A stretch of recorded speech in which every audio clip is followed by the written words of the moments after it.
అంటే అంటే just joking sir. జోకింగా? మరి నేను కిల్లర్నే, కానీ పెస్టిసైడ్ బిజినెస్ సార్. పొద్దింకలు చెదలు ఎలుకలు చంపడానికి మందులు అమ్ముతుంటాను. చూస్తారా?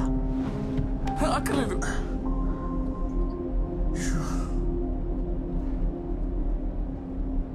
భయపెట్టేశారు సార్.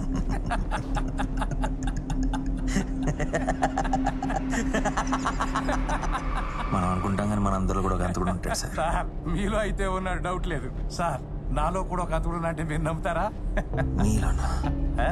కష్టం సార్. దోమలకు కూడా ఫ్రీగా రక్తదానం చేసే మోహన్ సార్ మీది. సార్ నా లైఫ్లో ఒక మర్డర్ చేయాలని నా కోరిక సార్. నిజంగానా? అవును సార్. అవును సార్. మా కోడలు సార్ దొంగముండ. మావాడు ప్రేమించి పెళ్లి చేసుకున్నాడు అంతే. వేరే కాపురం పెట్టించేసింది బాంబేలో. ఏదో హోటల్లో పనిచేస్తుంది. లిప్స్టిక్ స్కర్ట్లు వేసుకుని సాంతాన్లాగా తయారై పెడుతుంది సార్. మా వాడికి ఏమో నోట్లో నాలుగు లేదు. మీ దగ్గరున్న పురుగు మందుల్లో ఏదైనా రంగు రుచి వాసన లేని విషం ఇస్తే దానికి పెట్టేస్తాను. పేడ విరగడైపోద్ది.